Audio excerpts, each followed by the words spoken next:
Hello, welcome to Why Study. Today we'll discuss about Azure Serverless architecture. So why we are learning the Azure Serverless architecture? Because Azure Serverless architecture is increasing being discussed in interviews, especially for roles focused on cloud computing, application development, and DevOps. And if you are especially applying for technical architect, so this question is very basic and it will be get asked in interviews. So we need to understand the Azure Serverless architecture, how it's working, and what is the overview, and what is the key benefits we have if we are using the serverless architecture. So we can discuss in this video.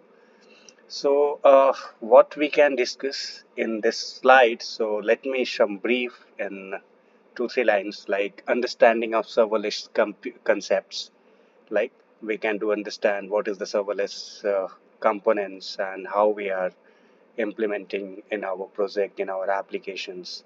So if we are trying to do understand this serverless concept, serverless architecture, so we must have the knowledge of Azure functions, logic apps, and the event grids. We can discuss about that, what is Azure functions, logic apps, and event grids.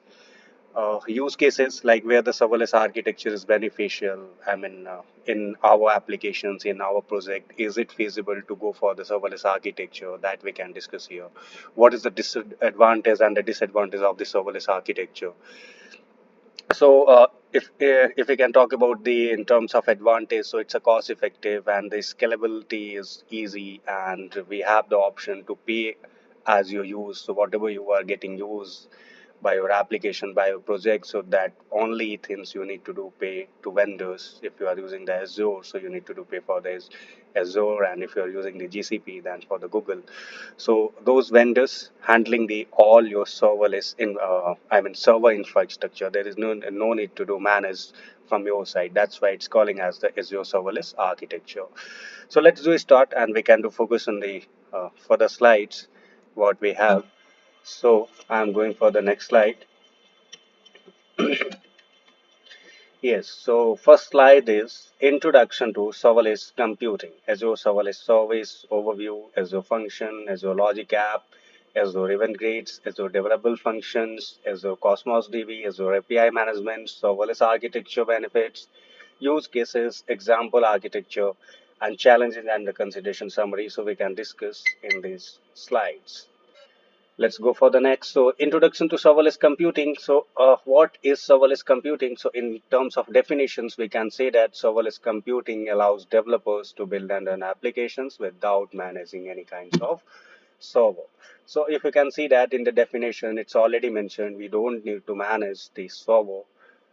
So, it's a no server management. We can say that there is no need to manage your server at your side. Only you need to focus on the development part, to writing the code, and the deployment part, and the somewhere in the applications you don't need to deploy even on by using the Azure functions and writing the codes. You are able to do that your logic part. So we can discuss in further slides. So what is the key benefits of serverless computing? So first benefit is no server management. You don't need to do, you no need to do manage the servers at your side. Automatic scaling, there is, we have the options for the automatic scaling. It will be get auto upgraded when it will required, and when your applications and the users is getting exhausted, it will be automatic scaling options we have. And pay as you go pricing, there is no need to pay for the complete server costs. The cost that you have purchased, only you need to do pay as you go pricing, like whatever you are using, then only the using price you need to do pay. Zero maintenance, there is no need to do maintenance, because we are not managing the server, so obviously the maintenance will getting zero. Quick turnaround. So quick turnaround, it means we are able to do switch from one option to another. One benefit in terms of the server options like B1, B2. So we have the multiple options we have, so we can switch quickly to one option to another. High availability, yes, high availability, there is no any downtime if we are switching from one to another. High scalability is easy, there is no any downtime if you are going to scale your application, scale your server configurations, right? So that's why we are saying it's a serverless computing. You don't need to do manage any kind of server related things. So what is in vendor side and what we are managing at our sites, we can discuss in the further slide. Let's first go for the evaluations of serverless computing. So how the serverless computing is comes on. So serverless computing is the next generation things after containerizations in the same directions. So we already know that containerizations, we already know that the IIS part. So I mean how the application is hosting on the IIS. So and the containerizations like Kubectl and the Kubernetes and the Azure AKS, Azure Kubernetes services. So after this, there is a one more options is available. It's a serverless computing. So serverless provider, we can say that AWS, Azure, GCP, we have. They all are providing the serverless computing, and offers the serverless computing as functions as a service. They are offering with the name. It's called a function as a service. So developer only need to write the code and upload it to the functions, which can be triggered via an API gateway call or by another service integrations. Right, so function as a service, we are calling the serverless computing. Let's go for the further slide. So evaluation of serverless computing, how it comes on. So on premises, it's a local setup. If you are trying to do setup your server at your local site, so all the premises you have, even the hardware you need to do arrange. So those things in the blue color, it will be handled by our side, and the yellow color it's handled by the vendor side. I have given these things. So customer managed, we are taking as a blue color, and the cloud provider managed is taking as a yellow color. So you can see that on premises all the things is managed at the customer side. So even the hardware you need to do manage. You are trying to do set up the server at your local environment, even on your local premises. So all the premises you have, but you need to do set up all the things at your own. There is no any support will get provided because you are not taking anything from others. You are doing setup at your own only. IaaS, so it's an infrastructure as a services. We are purchasing the server from the GoDaddy, and the other options we have available over the internet that we are in the traditional manner we are hosting earlier in the application. So that was is infrastructure as a services, and the hardware and the networking and the virtualizations. It is handled by the uh, provider side. It means cloud provider side. So only the virtualizations and the networking and the hardware part, they were taking care of that, and other operating system, container, runtime, application, and functions. We are, I mean, from the customer side, it's managing in the traditional applications. After the IS, there is a one term comes on. It's a platform as a services, PaaS applications. So here only we need to focus on the application and the functions. All the things, runtime, container, operating system, virtualizations, networking, hardware, that all the things will taken care by cloud provider, managed by provider. There is no need to do configure anything related to the networking, virtualizations, operating system, container, or the runtime. Only you need to do focus on the applications deployment and the function. So for the application deployment in the past, we have the options is the Azure App Services in Azure. So you can deploy your application on the Azure App Services, and your application is working as expected, and you can say that your application is on the PaaS environment, platform as a service. Function is an option. So in the functions, there is a one options available on Azure. It's Azure functions. You can write your own code, and you can decide when your code will getting called, and whatever the event and whatever the triggering you are required to do call that function. So those things are available on the Azure with a component name as a Azure function. So function and the applications we are taking care in the platform Azure services. So that's why it's calling. I mean the PaaS is also coming on the serverless computing because we are not taking care of the any kind of server kinds of things. But even if it comes on the PaaS and the SaaS, in between there is a one more options comes on. It's a fast function as a service. So what the function as a service is doing, so in the function as a service, even you don't need to taking care of the applications, only you need to do write your own code as a functions and decide when it will get called and what will be the triggering environment and when it will be get called, right? So those things only you need to define. Other things will taken care by the vendor side, I mean the cloud provider side. So logic you need to do implement, only you need to do write the code, and rest will taken care by the cloud provider management. So in the function as a service, there is a one example coming in my mind is the let's suppose we are earlier in the application I was used. If we are storing the one emails in the blob storage by using the Azure functions. So what the functions is getting to, whatever the emails we are uploading, that it will be automatically stored. I mean, we have written the code inside the Azure functions, and that functions triggered once there is a emails will getting uploaded. So that emails will getting stored inside the blob storage. So that kind of automations we can do by using the Azure functions. So these things will come on as a serverless computing. There is a one more options of the FaaS is the SaaS software as a service. So software as a service is completely managed by the cloud provider. There is no any involvement.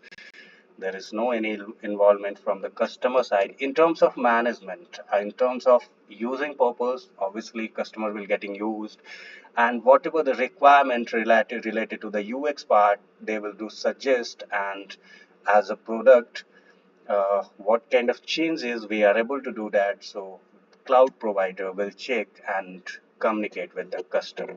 So software as a services, it's a kind of product like we have already developed these some kind of things. Only you check what kind of options you want to use for your environment. So those requirements you share with cloud provider, and they will provide some setup, some UX, and those things you will get used for your environment. So in the SaaS, we have the options. I mean, I'm taking the one example.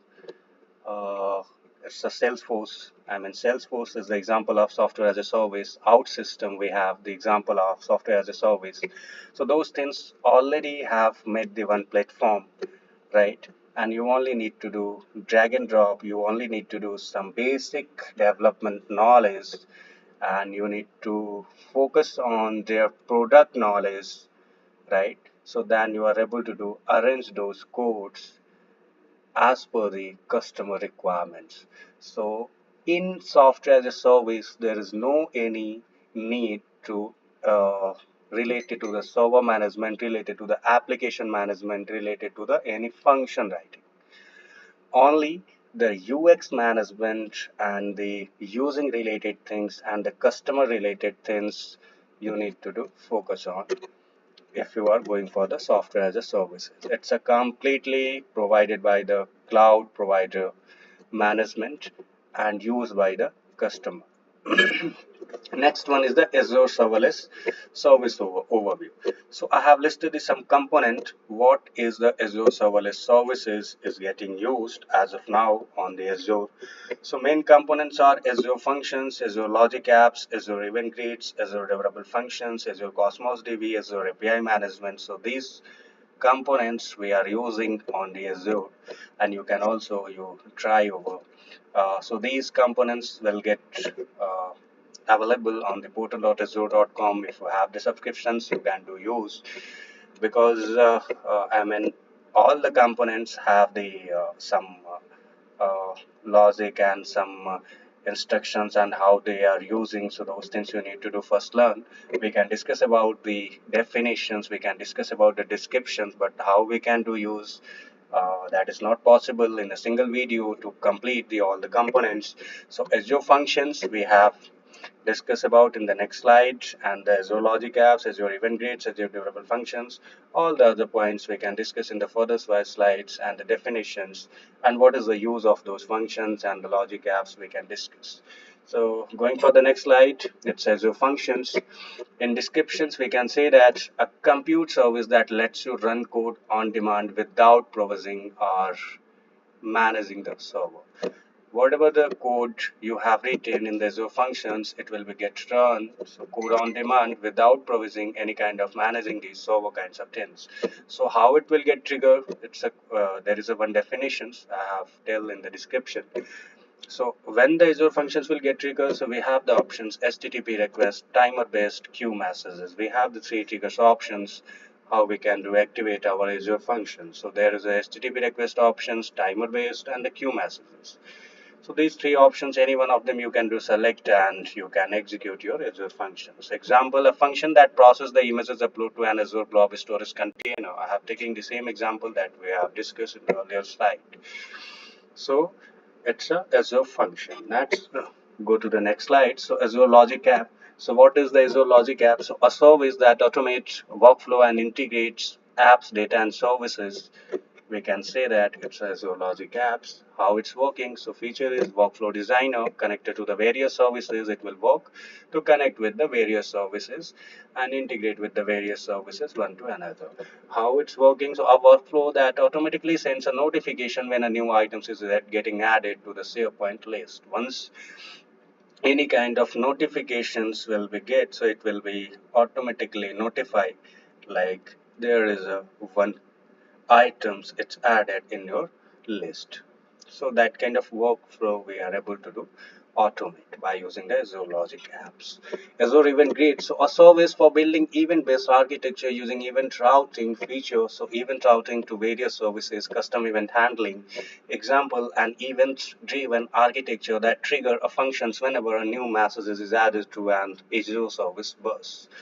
So I have taken the definitions and the features and the example how it's working. So you can do more explore about the Azure Event Grid by searching over the Google, by searching over the Git and the other options is already available. So you can do search out more articles about that. So you will get more brief. Right? So it says Azure Event Grid. So a service for building event-based architecture. If you are making a one service that it is based on the event routing, so we can say that it's Azure Event Grid. And what is the feature? So event routing to the various services, custom event handling. We have the option to handle your events custom. An event-driven architecture that triggers the functions whenever a new message is added to your Azure Service Bus. Whenever the new message will be getting added in the Azure Service Bus, so there is a functions will be get triggered. We can say that it's a Azure Event Grid. Next is a Azure Developable Function. So an extensions of Azure function that lets you write stateful function in a serverless compute environments, feature orchestrations, durable entities. Example, an orchestration function that coordinates a multi-step approval process for documents review. So Azure Developable Functions is a stateful functions and serverless computing environments and what where we can do use. So if the one orchestra functions coordinate with the multi-step approval process, if we have made the one multi-step approval process for the document review, so in that terms we can say that yeah, we are using the Azure Developable Functions. Azure Cosmos DB, so a globally distributed multi-model database service designed to provide the high availability and low latency. Its definition of Azure Cosmos DB. Feature is multi-region distribution and the various API we can connect like SQL, MongoDB, Cassandra, and etc.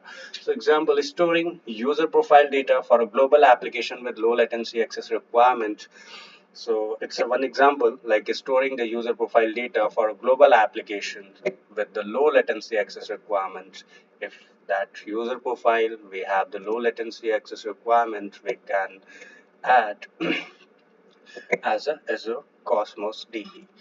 Azure API management, so a service for publishing, securing, and analyzing the APIs. Feature is API gateway analytics and the monitoring security policies. Example, exposing a set of backends microservices through a unified API endpoint with the built-in security and rate limits. We can make the rate limits how much how many terms this API URL will getting called and what is this built-in security kinds of things we can do make for those microservices. So those terms will comes on the Azure API management. I think in the traditional same things we have done, but if you are doing over the serverless computing over the portal, Azure portal with by using the Azure API management. So with the same way you have the panel, you need to implement those things automatically by using the security and the rate limits. Serverless architecture benefits. What is the serverless architecture benefits? We have already discussed about the key benefits. Let's repeat it again. Like it's a scalability, automatic scaling based on demand. We can say that yes, the scalability is getting easier in the serverless architecture. Cost efficiency, pay only for what you use. There is no need to pay for the complete environment, only you need to pay for what you have used.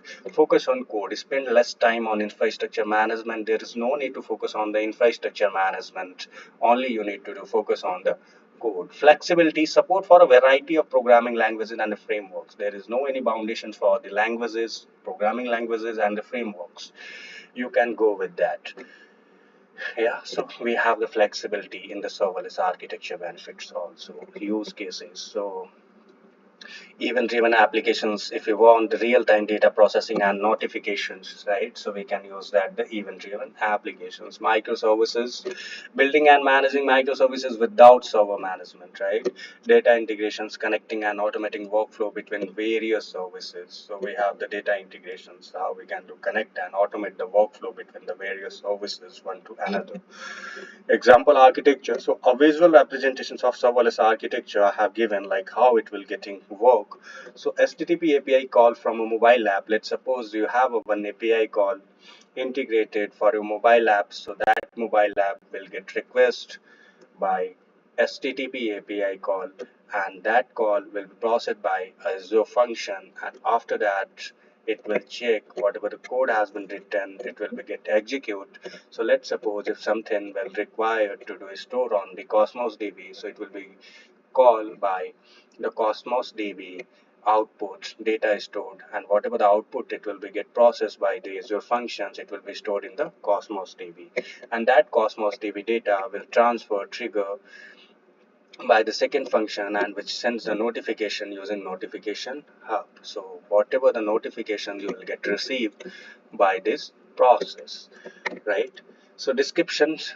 So in descriptions I have shown like how the Azure functions, logic apps, event grids and the Cosmos DB can work together in a sample application, right? So this is a one sample diagram and the example architecture of the serverless architecture. Let's go for the next slides. What is the challenges and the considerations? So in cold start, initially latency when a function is triggered after being idle. Let's suppose your function is getting in the idle state, so your latency and your functions will not get work. So we can say that it's a cold start. There is all the things automatic, and you cannot start your functions, and there is completely depend on the Azure functions and the serverless architecture in the cloud environment. State management, so handling state in the stateless environment, monitoring and debugging tools, and the practice for tracking performance and the errors. So let's suppose we are by forgetting like one-time challenges and the recurring challenges. What is a one-time challenge if you are setting up the serverless architecture? So one-time challenges is environment setup, less portability, vendor control, composability, integration testing. In recurring challenges, testing and debugging, security, long-running process, cold startup, maximum resource limit, and stateless. So I have categorized. You can do explore more what we have the challenges in terms of one-time challenges, in terms of recurring challenges. So those we can do list out. This is the some basic things I have added. Thank you. So this video is for the serverless architecture and overview with the Azure server. Okay. Thank you everyone. Thanks for the